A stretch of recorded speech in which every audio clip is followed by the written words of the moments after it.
बुनियादी तौर पर जो हमारा एजेंडा है, जो हमारे मुतालबात हैं, उनमें से कोई भी ऐसा नहीं है जो आइन के मुनाफी हो, जो प्रेस क्लब के आइन के मुनाफी हो, RIUJ के आइन के मुनाफी हो और PFUJ का जो हमारा कायदो ज़वाबित हैं उनके मुनाफी हो। तो बुनियादी तौर पर हम इसी वजह से यहाँ पर मौजूद हैं।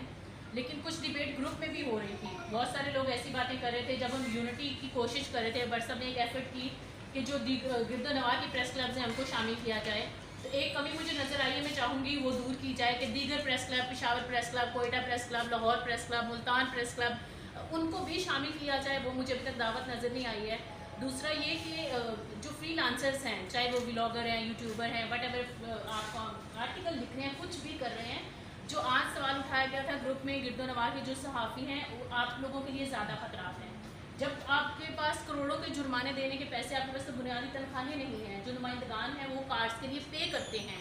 जब आप पे करके कुछ काम एफर्ट करने की कोशिश करें, अपना यूट्यूब चैनल चलाने की कोशिश करें, उसके कंटेंट को बैन कर दिया जाएगा, आपका चैनल ख़त्म कर दिया जाएगा, तो क्या रह जाएगा?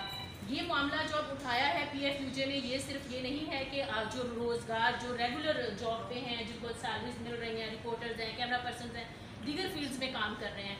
मैं इसमें चाहूँगी मुतालबात में बरसाब एक ज़रूर शिक शामिल की जाए, क्योंकि हम इतनी बड़ी मुल्कगीर तहरीक चलाने जा रहे हैं। ख़वातीन सहाफ़ियों के हवाले से जो हिरासत, चाहे वो ऑनलाइन है, चाहे वो ऑफिस में है, और जो वर्किंग कंडीशंस कंफर्टेबल नहीं हैं, बार बार RIUJ ने, प्रेस क्लब ने, PFUJ ने मुतालबात किए हैं, लेकिन मालकान की जानिब से उस पर इम्प्लीमेंटेशन हमें नज़र नहीं आती है।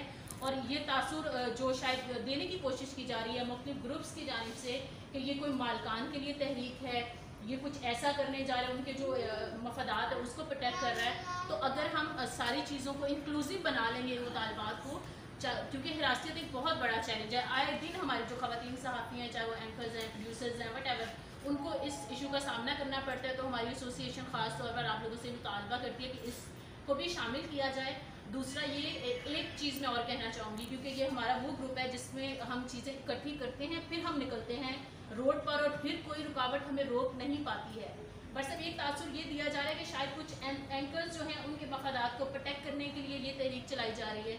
काइंडली उसको भी एड्रेस करें, खुले दिल से हमें ये चीज़ें डिस्कस करनी चाहिए, बैठना चाहिए और फिर एक मुत्तहिद होकर काफ़िले की सूरत में हमें निकलना चाहिए। इस तासुर को दूर किया जाए। और दूसरा, जो बहुत सारे हमारे ऐसे इदारे हैं जहाँ पर तनख्वाहें नहीं मिल रही हैं, उसमें कैमरा पर्सनस भी हैं, DSNG के लोग भी हैं। 2 दिन पहले हमारे एक साथी की डेथ हुई है, हार्ट अटैक हुआ है उनको, और 8 से 10 महीने की उनको सैलरी अगर नहीं मिली थी। वो बहुत प्रेशर्स हैं। लोग एक कमरे में ना 5-5 लोग, कैमरा पर्सनस, एडिटर्स, प्रोड्यूसर्स मिल कर रहते हैं। बहुत सारे लोगों के घर में बहुत सारे मसाइल हैं।